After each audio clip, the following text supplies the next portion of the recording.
the Sacred Stew. I am your host, James, and this is my co-host, my friends, and a really good guy, Anthony here. How you doing, man?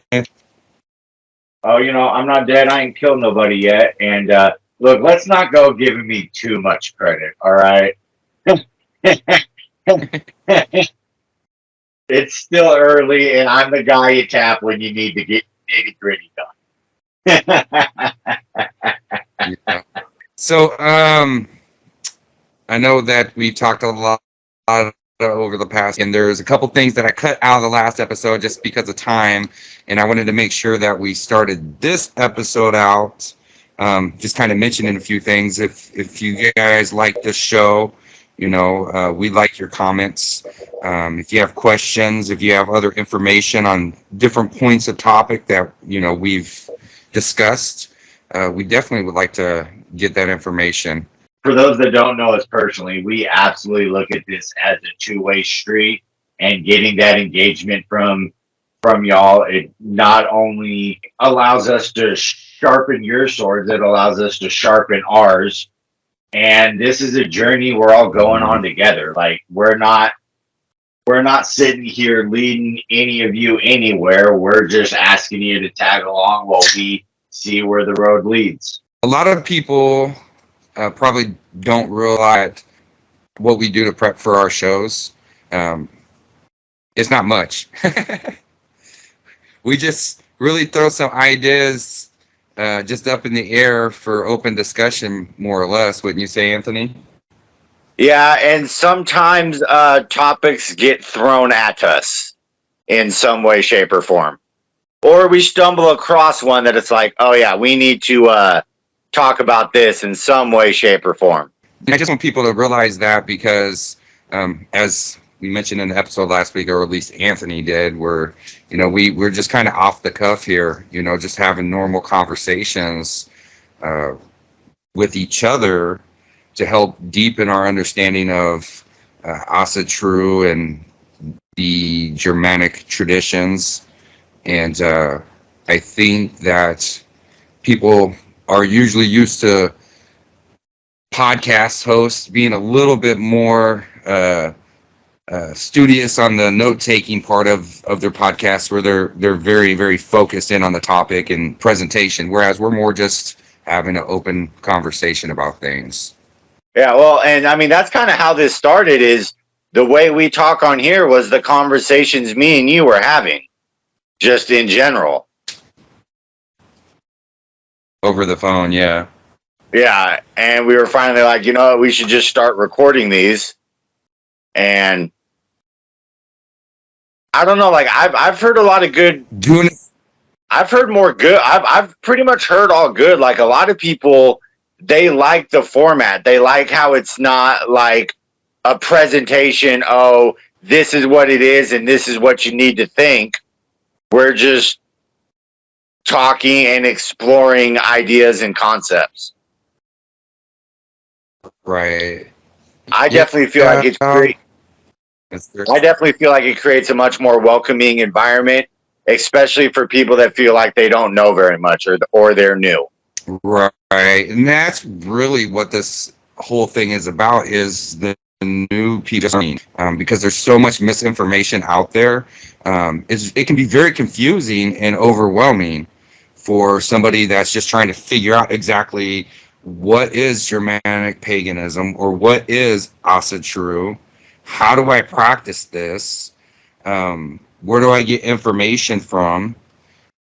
That's sort of what we want to be here at the Sacred Stew, is that this is a fulfilling bowl of stew for everybody to just consume, and a lot of things to think about and a lot of things to learn together. Yeah, we're not necessarily trying to be the definitive source. We're just trying to be a good source. So, on a little here before we jump into conversations, and just so everybody is aware of some upcoming things that we have going on. And I don't know if I talked with you about it though, Anthony, but I think I'm going to be starting a newsletter here soon for the Wolf Pack, and I want to have a lot of different types of content in there, but that's something that we are working on here on this side of things, on this side of the country.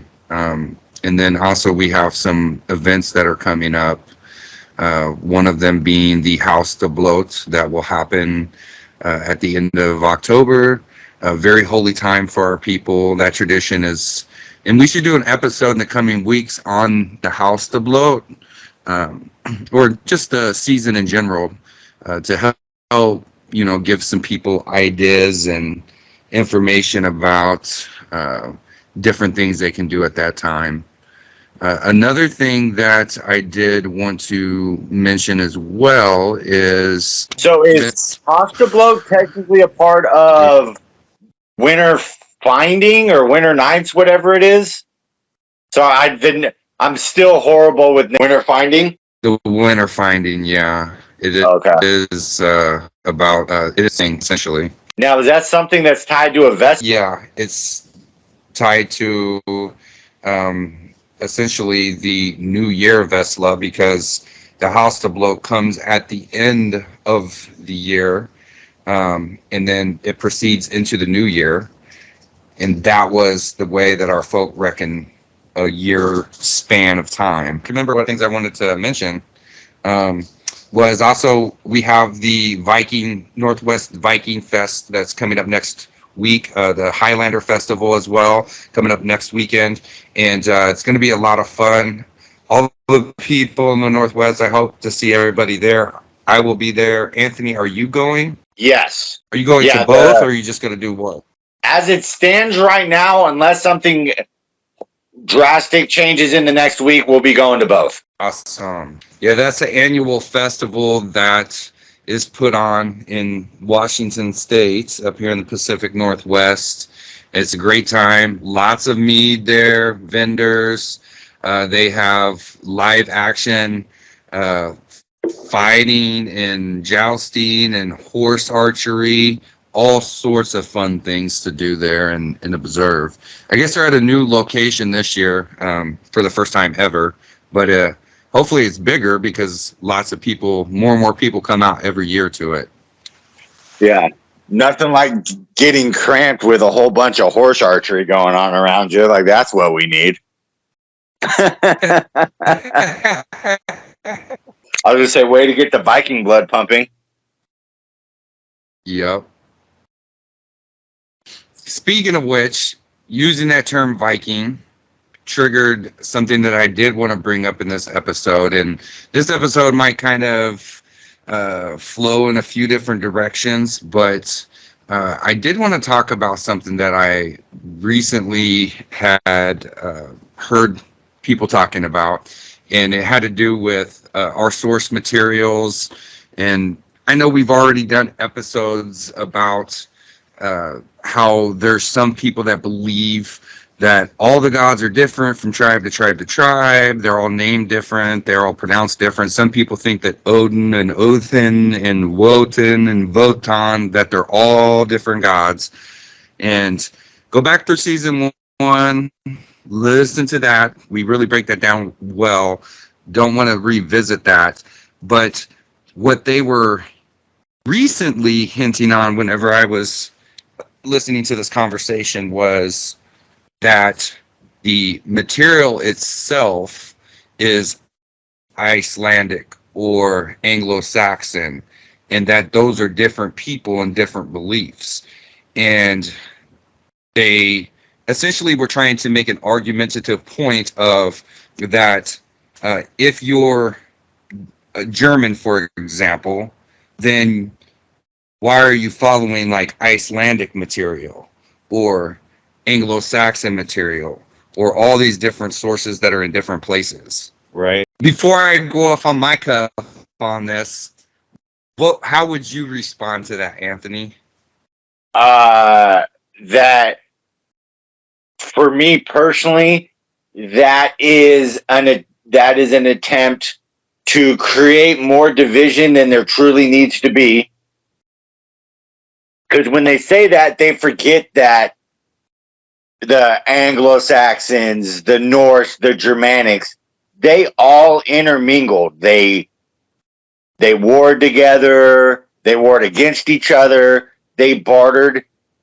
It was really like a whole bunch of cousin families that some got along and some didn't. To say that there were no tribal variants is ignorant, but to say that there is enough that it constitutes different gods and different religions is false.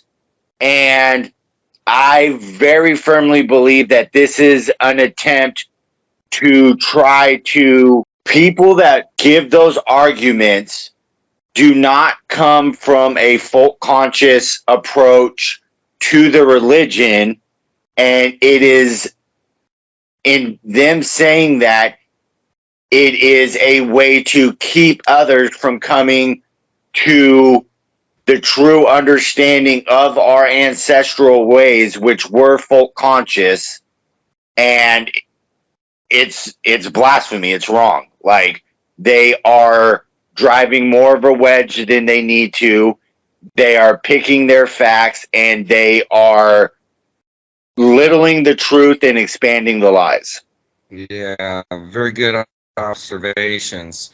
And you know what that is, for somebody that's new, when they hear statements like this, it can be really confusing of like, oh, well, what tradition is right? These were just stories from Iceland, or these were just stories from England. They're not universal among the people.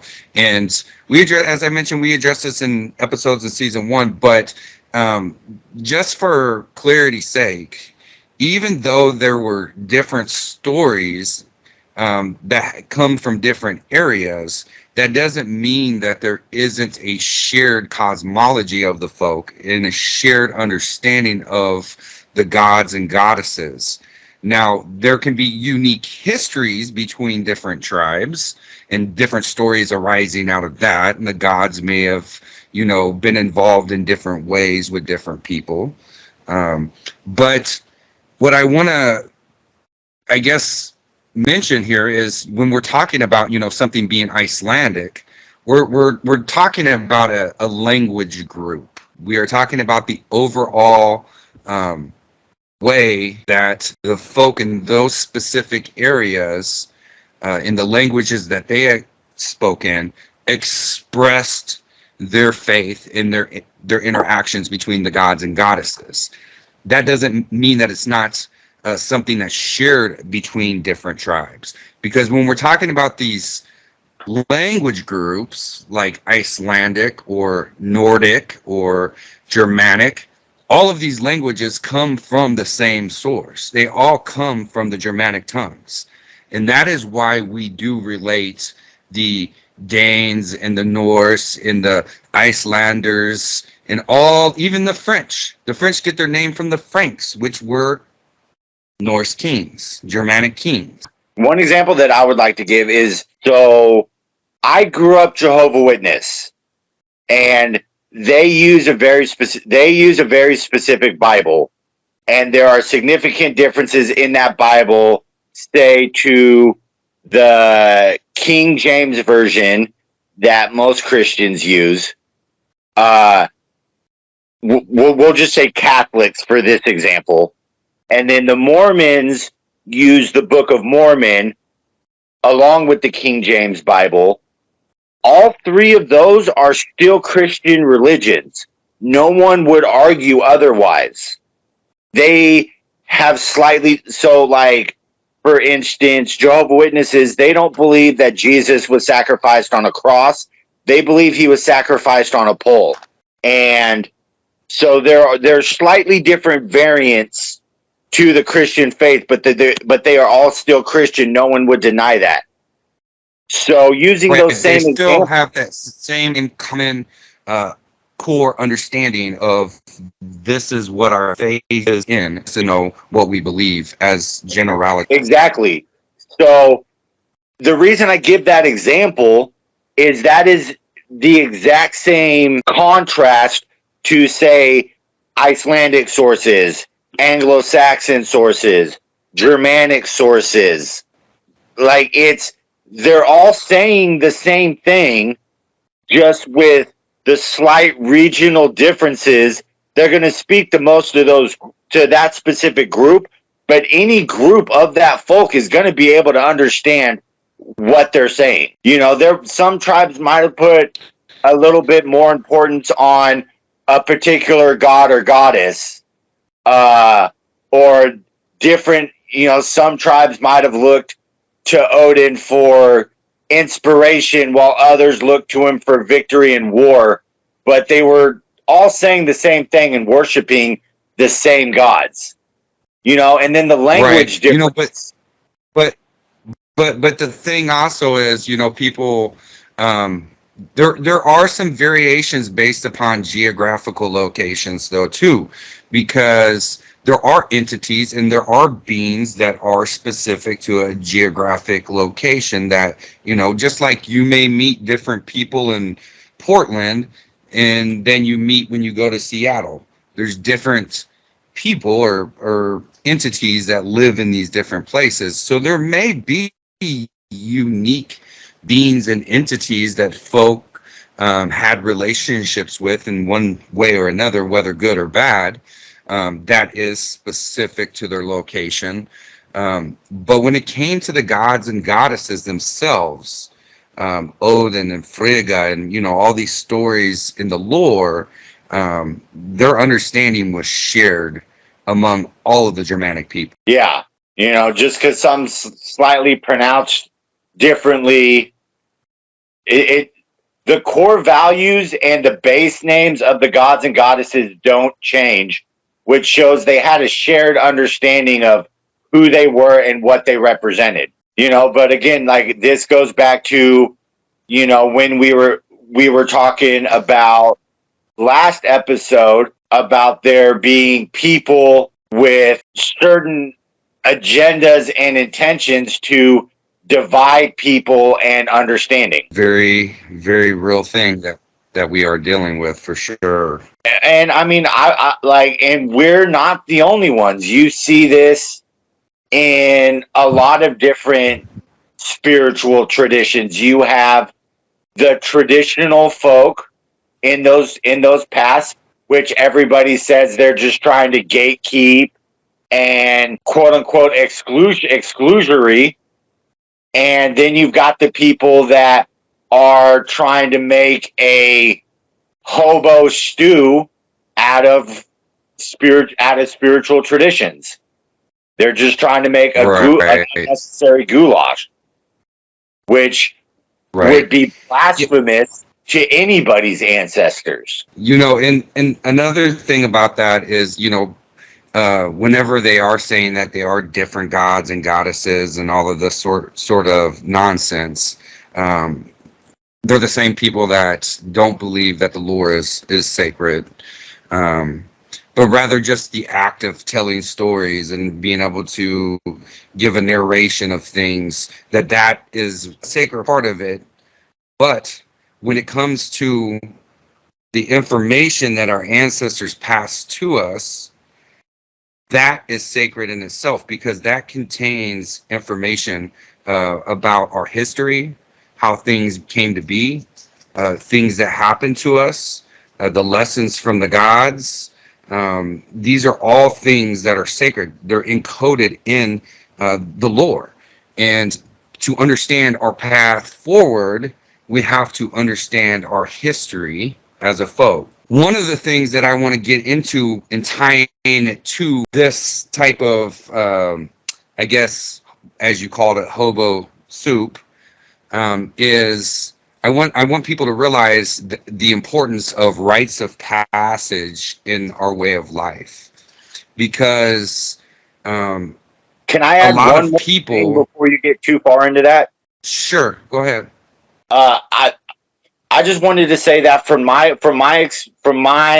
perspective, when people try to have an all-out unifying approach and taking anything and everything to the smallest common denominator, they can't understand that some things go together. So, you know, like you were saying, that yes, the art of storytelling was sacred, but so was the information. And I see a lot of people when they're trying to pull all this stuff together, they'll just pick and choose certain topics that fit with what they're trying to tell people and exclude the rest. And I know we've touched on that before, but just given what we just talked about, I just felt like it was worth repeating. So I didn't actually want to change topics, but I wanted to broaden the topic a little bit into discussing rites of passage, because this very much ties into our way of life, our history, and everything. We have people today that have no clue. I mean, people today are confused about what gender they are, let alone the identity of who they are, where they come from, and then what they should be doing. So all of this is a symptom of the current state of people not actually having to prove their value to the society that they have to live in. And I was listening to a podcast recently that was talking about the power process. Very good discussion. But I listened to the same one. I listened to that episode too. Yeah, one of the points in there that really touched me and made me think was when it was talking about how by the rites of passage, that young boys and women would have to go through, whenever we stopped doing that, whenever we stopped requiring our children or new members in our society to prove their value, they essentially become bankrupt. Not just morally, but physically over time as well. And it's the degradation of society, and we see the effects today, how it is.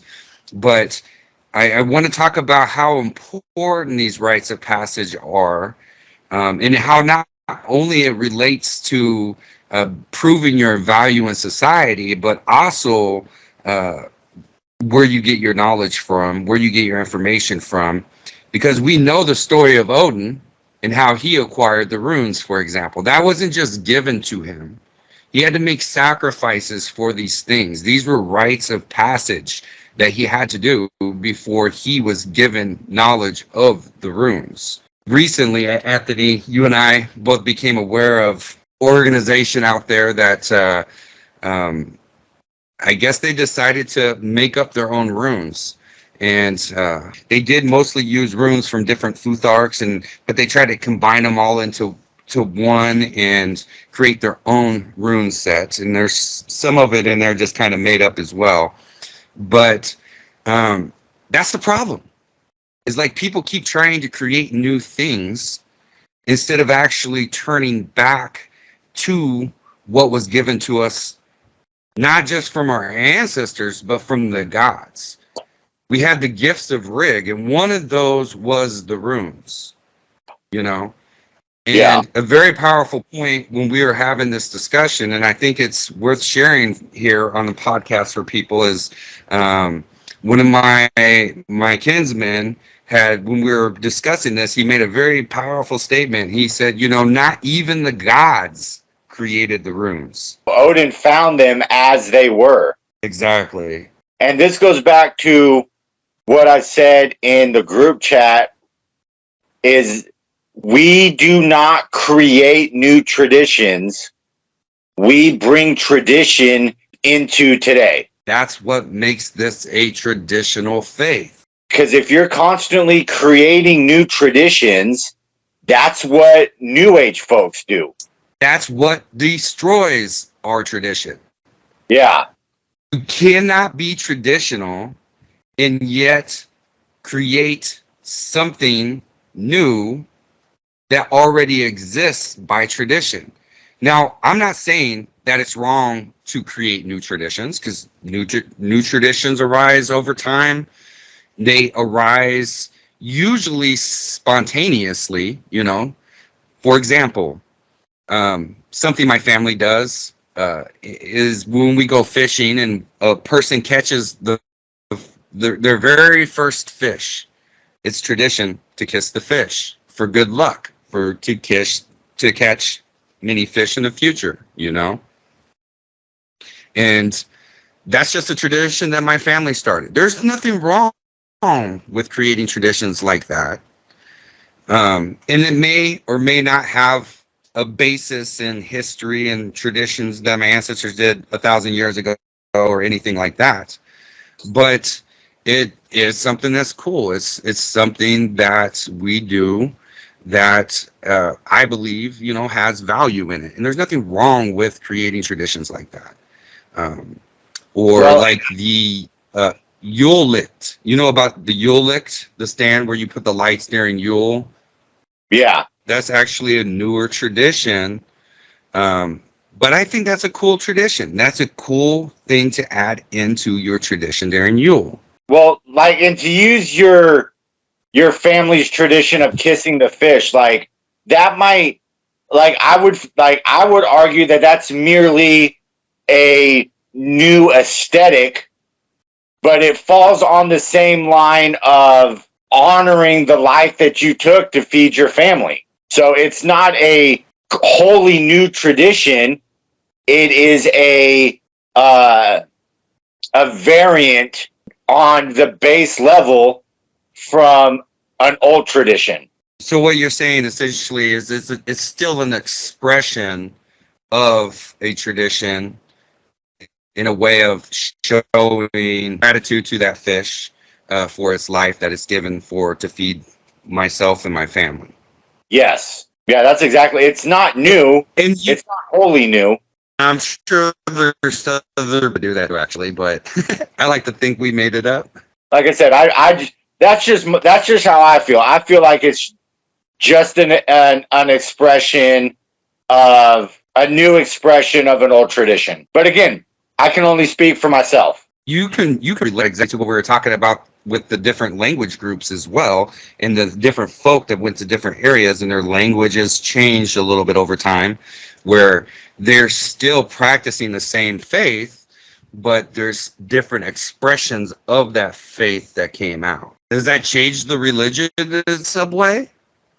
I mean, I don't feel it does. Does that change who Odin is? I would argue no, but apparently there's people that would stake their entire reputation on that fact out of, I would argue, necessity's sake. Speak a little bit about that. There are obviously different futharks that exist, different runic alphabets that exist. And we had mentioned last week in the episode about how knowing the order of the runes is very important. And there's a reason behind that. The runes themselves, we all know that there's the elder futhark, the younger futhark, and then there's even some slight variations of runic sets in different areas. There's some that were made up in the 1800s. Some people use those, but I've had this discussion in the past in where we were talking about, is there like a proof of what rune set we should use, right? Because there's all this evidence of runes in these different areas over time that are slightly different from each other, some with more runic alphabet letters than other ones. I think it's pretty agreed upon that the Elder Futhark existed at least from the 2nd century CE, at least from then, and was in use pretty much all throughout Germania, all the way until the 8th or 9th century, when there seems to have been a shift in the runes. And I want to talk a little bit about what that caused that shift and whether or not we should change our runes or use a specific set of runes. What's your thoughts, Anthony? I don't want to say this. Say it. We see in history that there are slightly different sets. So, like, The elder Futhark has 24. I believe it's the younger Futhark has 18, 16 or 18. And then the Anglo-Saxon Futhark has 33, which that one I find interesting because it's essentially the elder Futhark, a couple stabs just looking slightly altered, and then they added 9 more runes. So, I mean, these happened. These have been established. So, I can see on one side why some people would say, oh, well, it's already been done. Why can't we do it? The only thing I can say is on a spiritual level and on a gut level, I don't feel like that argument applies today. I feel like we're having to start back at basics with so much that this is something else that we just need to keep to basics. I don't like talking about this because out of any of the areas that I know, this is the one that I know the least. I have a theory about the runes, and I think that it's worth its weight in gold here, because I have experienced the positive results of my understanding of the runes, and I will share it here for other people. And it is a subject that I share lightly here because it is information or knowledge being publicly broadcasted. And I don't want to give out too much information on things because it's not for everybody. You know, just like Odin had to go through and sacrifice and go through a rite of passage for this information, so too others must do to find their knowledge. But I believe that the runes themselves that we should use is the Elder Futhark. And I know a lot of people out there that are traditional feel the same way.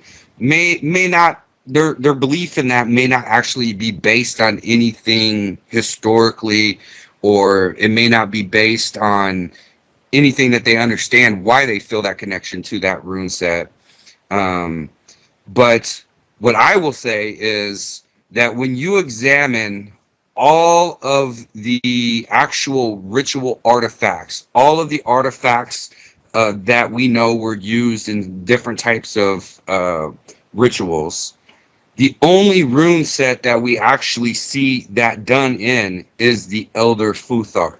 It's done with the other rune set. There's no evidence of that. Now, lack of evidence does not mean that something may not have been, and it may very well have been.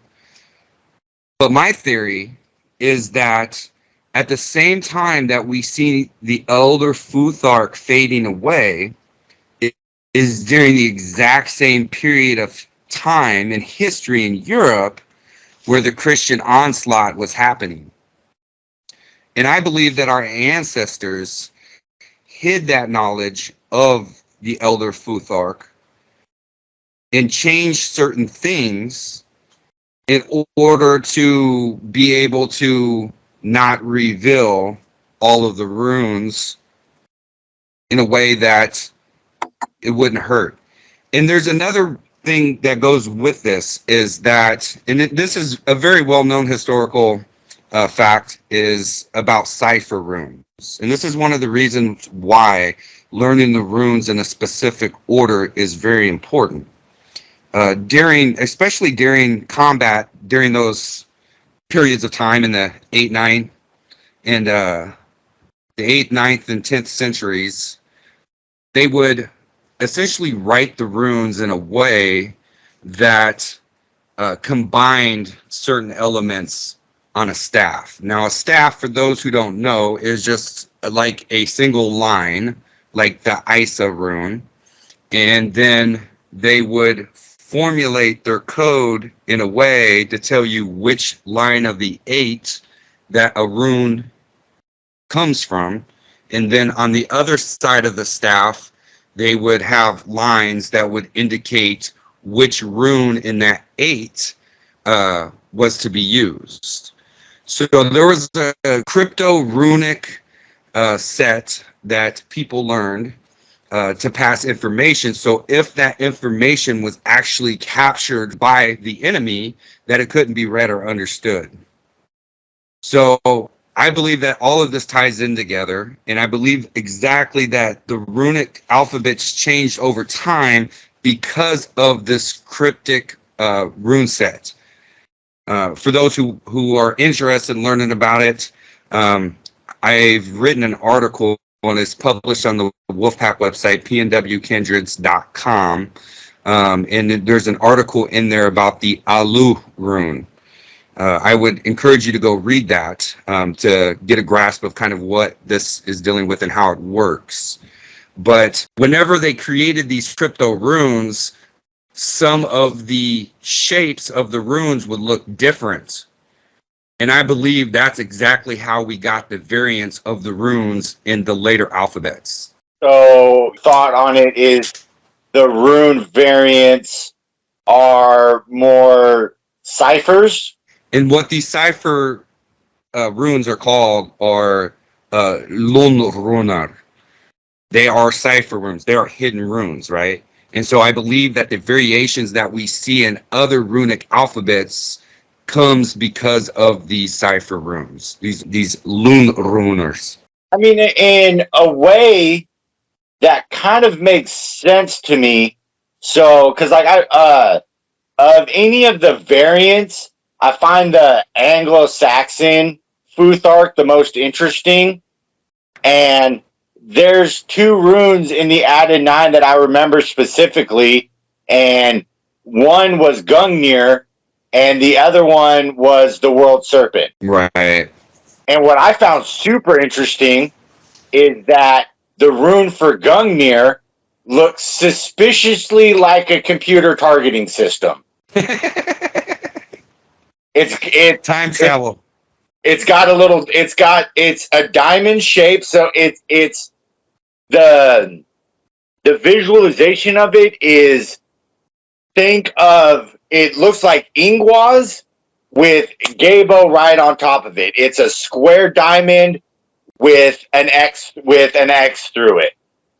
I play a lot of video games, and when Call of Duty, so yeah, like any war game where you're shooting a missile, it looks exactly like a missile targeting system. So, but that's with thinking about it from a stand of some ciphers and hiding things in plain sight. On that would make sense to me, because they're not even just hiding rune knowledge.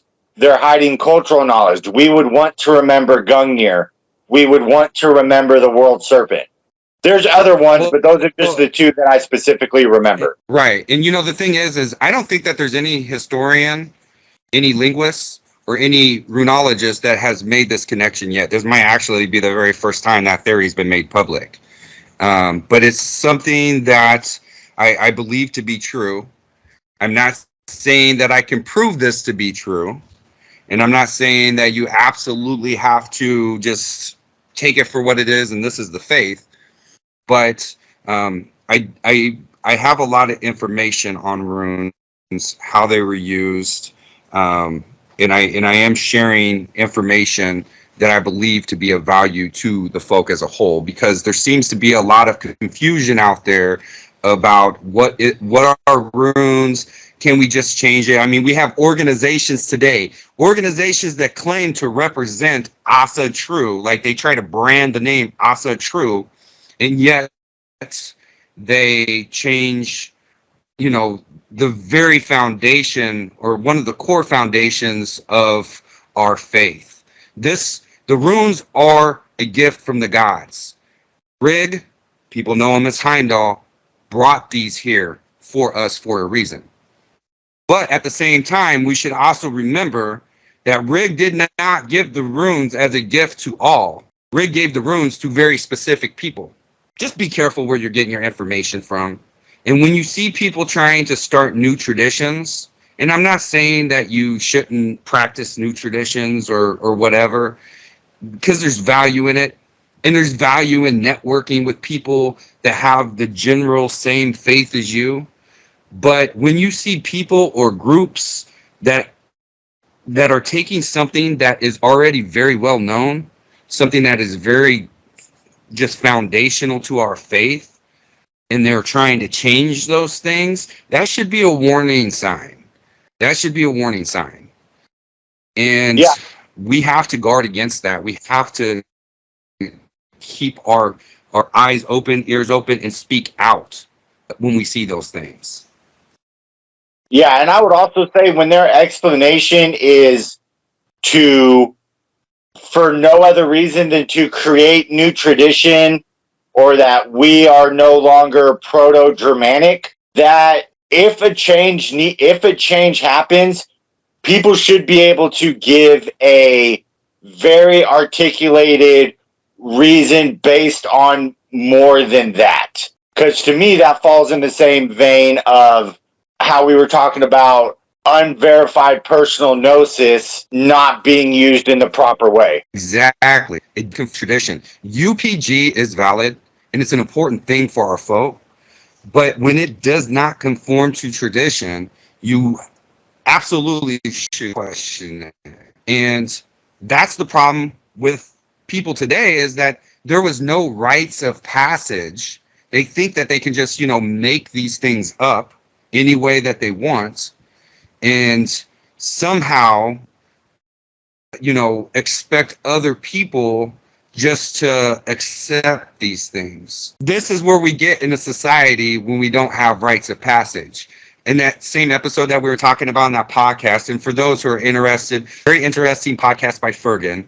It had to deal with the power process. And one of the stories I want to relate from that podcast that his guest had on there was the story about how certain tribes, whenever the boys would reach puberty, the men of the tribe would get the boys and they would take them out into the woods. They would teach them all the skills that they would need to know. There were certain things that they would have to overcome. And if by the end of that process, I can imagine that was probably like all from the spring through the summer. They're out there hunting. They're out there learning how to trap and fish and fight and do all sorts of things. And at the end of that process, if there was a boy that was not found where he was able or capable to keep up, he was left in the woods to fend for himself, because he would not be taken back to the village. And in our modern society, that might seem harsh, but there's a value in that, because that boy who couldn't keep up, he was somebody that was unable or unwilling to step up and contribute to the greater whole. So if they brought that boy back, at the bare minimum, he would be an uncontributing member of society tapping resources. At the worst, Right. At the worst, he was the type that would cause chaos and dissension, because he was not found to be a man, so he is going to be a womanizer. All the worst. He's somebody that term toxic masculinity would apply to, because he would have no true concept of being a man. Along with that, there comes an opportunity too when they leave that boy behind, because either he can survive and learn the worth that he needs to know and have in life, or he would just be left. Yeah, I mean, because it's entirely possible that the boy that was left behind comes back the strongest, because he had to figure it out all on his own. And then he's an even stronger and more productive member of society. Because let's be honest, there's some of us, we got to learn the hard way by ourselves. Exactly. And, with that process no longer taking place in our culture today, I think we suffer from that. We see what's going on in society around us, in politics, this degeneracy that's happening everywhere in the world now. And this has to do where people are no longer learning the things that give them value.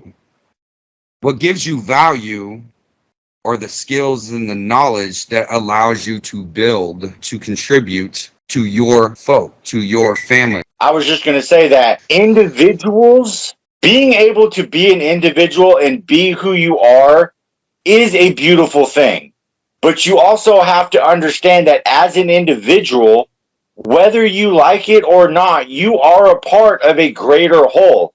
And your ability to contribute to that greater whole, the family, the clan, the tribe, the nation, however big you want to go with it, that is what truly dictates your value. You know, with the rites of passage, we had mentioned on the 2 episodes ago, the first episode of season 2, about how we created a program up here for our youth called the Ooflings program.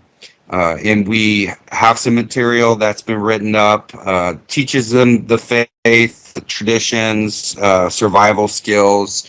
These things are very important, you know, to pass on. And they're rites of passage for our children. And I realize that, you know, many of you are not around other people of the same faith necessarily, or have big groups around you. But if you have children, you can do these same things. You don't need to have the Ooflings group itself there with you. You can do these things yourself. Teach your children about the gods and goddesses. Teach them about how to survive, how to start fires, how to fish, how to hunt. Teach them a trade. Teach them skills. Teach them how to think. Teach them how to start a business, make money. Teach them, as their children, teach them what it takes to be a successful adult. Yeah, you know, that's actually really important, to teach them how to start their own businesses and things like that. That's actually something, and we should probably do a whole podcast on this topic about business and such. Because that is something that we need to begin doing, where we are creating our own businesses. We see these other cultures and other folk from other places. They come here to America. I'm sure it happens in Europe just the same. They start businesses. They employ their families. They employ their broader group of folk. And they're not dependent upon other people for jobs, and they're not dependent on other people to take care of their communities. They're actually doing this themselves. And to empower ourselves, we have to start doing the same as well. But if we're raising children in today's society that just expect everything to be handed to them, we will never get there. Ever get there. I mean, to me, it's also a beautiful feeling to be able to give somebody a job, help your friends and your loved ones be able to provide to themselves, and in an environment where you know they're going to be treated with the value they have. Because there's so many businesses out there that they don't value their people. They put guidelines and stipulations to such an extent that it devalues any employee on any level, you know. And if we're creating our own businesses, we can make sure that our people are taking care of themselves and that they have the ability to take care of their own. We're never going to get there if we don't actually start ingraining this in our children. I think that there's a general consensus of our folk that we're damaged. Like today, we're coming in damaged because of essentially, what's that called? The PTSD? Yeah. Post-traumatic stress syndrome. You know, we all have it because of the degeneracy that we're subjected to, the dumbing down of our children. You know, my son was doing a school assignment earlier, and it's for the English language arts. And he had to read something and then had a question and answer, right? It had to do with the BLM movement, right? And he's telling me about this question that it's asking and the different answers. And I'm just like, what the heck does BLM have to do with learning the English language arts? Like that could be like civics class or whatever the state is trying to teach and brainwash kids with today. It could be any other thing, but they're so subversive in it that they're actually putting it in curriculum in everything, even in ELA. Yeah, and I would get a civics class, a social studies class, but an English language? Yeah, exactly. It blew my mind when he was telling me this. And you also have to be able to recognize this indoctrination that's happening around. We cannot allow our children to just be raised by the state. We cannot allow that. We have to start teaching them. We have to start giving them the tools in the way to learn to think for themselves and recognize these things themselves. If we don't start doing this, we are doomed. Yeah, if we do not teach our children the ability to think critically for themselves, no one else will. And I don't care what you think the social problems are.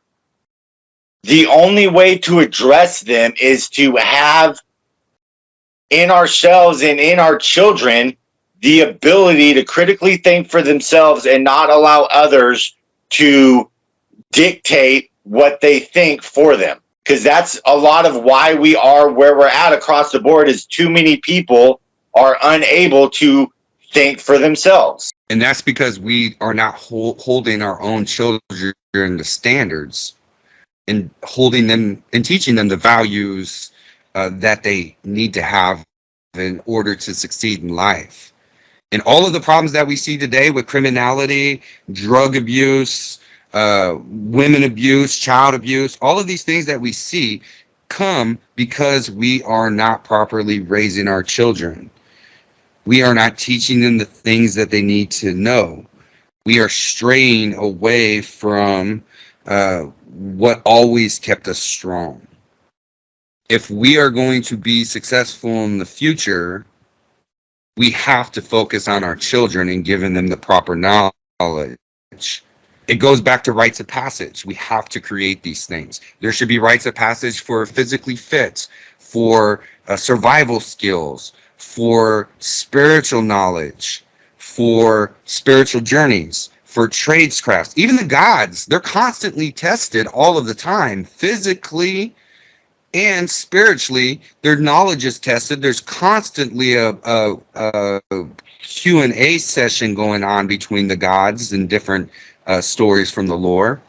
They're teaching us how we teach our folk.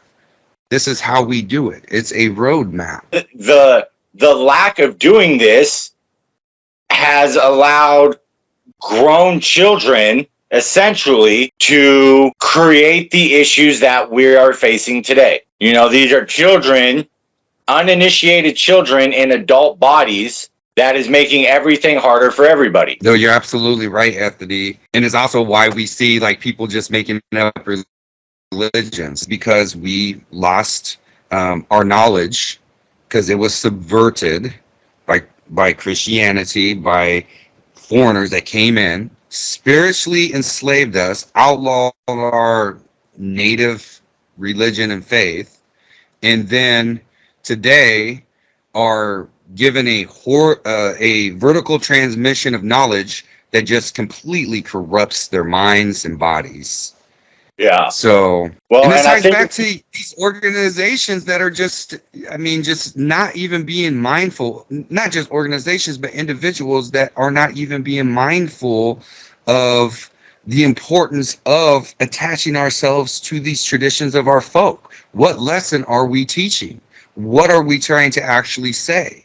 You know, some of these places, you know, they might as well just call themselves a church, the European ethnic church or something, because the ethnicity is more important than the faith. Yeah. Well, and I mean, I would also think that some of this just comes from the worst type of glory chasers. People, all they're looking for is to have their name etched in the history books. And That's true. I would argue there are some of these people that are also, on the grand scheme of things, very uninitiated. Or initiate practices and are intentionally trying to subvert the practices of our people. I mean, our last episode was great. It's gotten a lot of listens, actually. I think it's actually, besides the Soul episode in season 1, I think that it has the most first week listens out of any of our episodes yet. Nice. I'm glad that people are becoming aware of these topics and this information, because I don't think that there's any other podcasters out there that are talking about the things that we're actually talking about. Yes, there's good podcasts out there. Yes, there's good podcasters out there. There's a lot of information out there, but I don't think any of them are actually like really hardcore polytheists, hardcore pan-Germanists in our view of the world, and are trying to actually help people learn how to connect to their gods. One of the critiques or criticisms that I heard somebody talking about was, you just all of a sudden want people to just start going out into the woods and worshiping a tree or something, you know, people that know about things, and that we should focus more on what they call passive veneration or passive worship or passive practice. You know, that they make the point of, well, you know, during Yule season, we just put up trees and it's fun and we have gifts and the kids. And it's a good point. Those are things that we should do. There should be a passive practice of our faith, things that we don't even consciously think about that we do because it's just our tradition. But at the same time, we have to actively learn and pass on information to the next generation that is going to teach them how to connect to the gods. And with bloat, for example, a topic I still want to do a whole episode on, and this episode is not going to be it, unfortunately, but that restorative power that we get to the gods by doing bloat. You know, and we talked about before there being different ways to do different things, but there are certain things that should be done that the gods have told us, that have told our ancestors. They have recorded it in lore that we should do. Our progenitors are telling us something, we should listen. We shouldn't just turn a blind eye and think that we can just make up whatever we want to make up. No, because these are the things that bind us together, not just with ourselves as a community or individuals, but also with the gods. So again, coming back to, we don't create new traditions. No, we do what? We bring traditions into today. There is a reason things are done the way they are done. And I hope that as you guys listen through these episodes, and even if you're just tuning in for the very first time in this specific episode, go back and start from the beginning. I know the very first episode we did in season 1 was a little rough for the first 20, 30 minutes, but we start getting into the groove. And then as the episodes go on, we get deeper and deeper into the lore and different theological and spiritual concepts that are very important for us to understand as a folk, very important for us to understand as individuals, and more importantly, very important to pass on to our children. Yeah, I mean, in that first episode, that was our first episode. Like, we had never touched anything like that before. So, I mean, give us a little credit. I don't know. I was talking to Noah, and I think he said something about it in our chat where he was like, you know, your guys' podcast is getting more and more refined, which I think is great.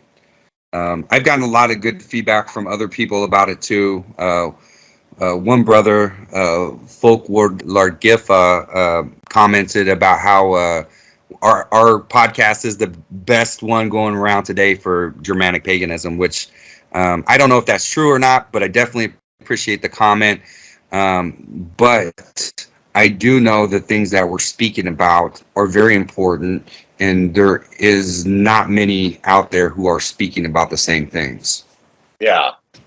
Well, I mean, even if that's arguably only his perception, the fact that even one person thinks that, like, I take as very high praise. Before we go, I want to also mention that I've been talking with Folk Warlord Giffa about coming on our show and doing an episode with us. He's very, very versed in the Anglo-Saxon tradition, and he's very much in line with the pan-Germanic worldview of our religion. And I wanted to talk to him or have him on with us, Anthony, if you're okay with that, to have him kind of give us a breakdown and an overview about what that tradition is. Are there differences, and how do we, or how do Anglo-Saxons see the broader Germanic tradition, and how, and where are the commonalities at, you know, things along those lines in the conversation. How do you feel about that? No, I mean, I would absolutely love us to have him and, you know, anybody else that just wants to have a conversation with us. Like, let's explore all of it. Yeah. And you might remember his name. He was the author of the loyalty writings that I had spoke about. I don't know when we're going to have him on. I'm thinking maybe next week, if it's possible. But here for sure in the next 2 or 3 weeks at the latest.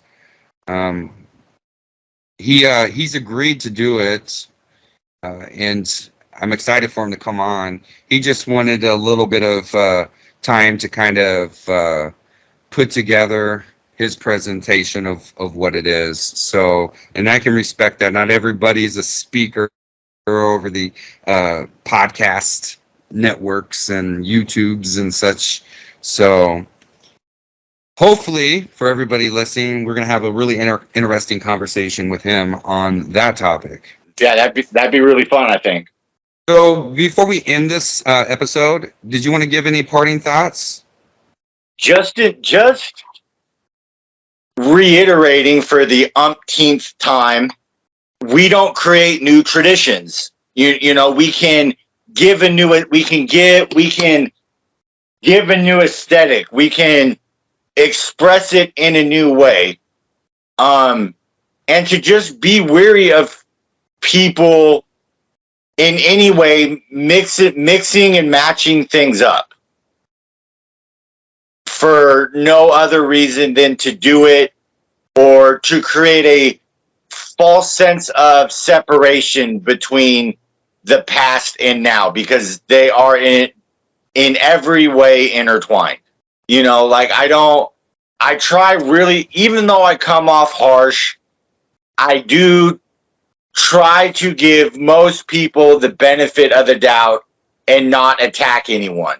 And also to people that don't know about something and they're interacting, don't ever be shy or scared to ask. And if anyone ever belittles you or makes you feel less than because you don't know what they know, they are not folk you need to be around. What about you? You got any parting thoughts? Yeah. Where to begin? So, I mean, this episode, I think, is going to be a very important one. And I hope that people out there share this information. Help us grow. Help us reach as many of our folk as we can.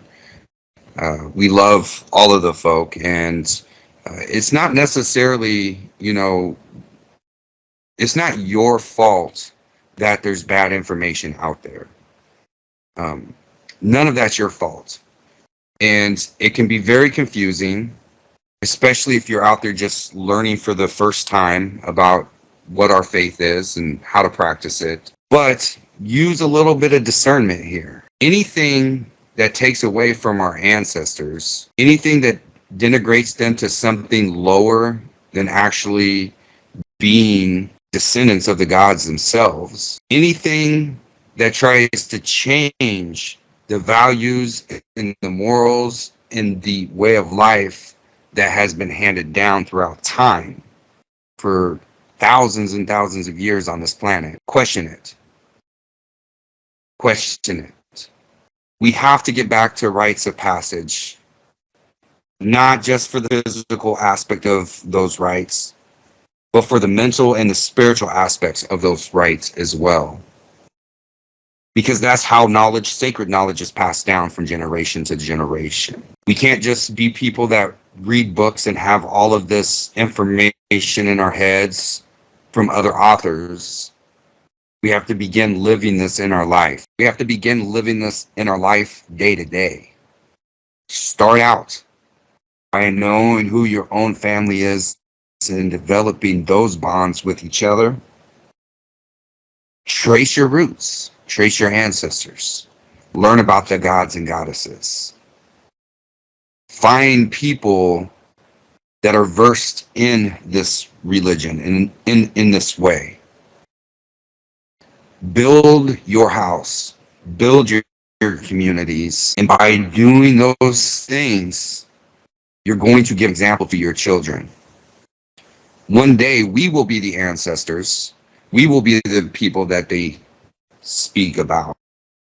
And the only way that we will be successful at the end is if we attach ourselves to our gods and to our folk. I weened that I hung on the windy tree, hung there for nights full 9. With the spear I was wounded, and offered I was to Odin myself to myself. On the tree that none may ever know what root beneath it runs.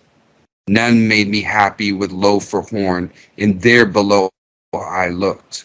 I took up the runes, shrieking I took them, and forthwith back I fell. 9 mighty songs I got from the son of Bolthorn, bestless father, and a drink I got of the goodly mead, poured out from Othorir. Then began I to thrive, and wisdom to get. I grew, and well I was. Each word led me on to another word, each deed to another deed. Runes shalt thou find in fateful signs that the king of singers colored and the mighty gods have made. Full strong the signs, full mighty the signs that the ruler of the gods doth write. All right, everybody, this has been The Sacred Stew. I am Anthony. My co-host is James. Y'all have a good night.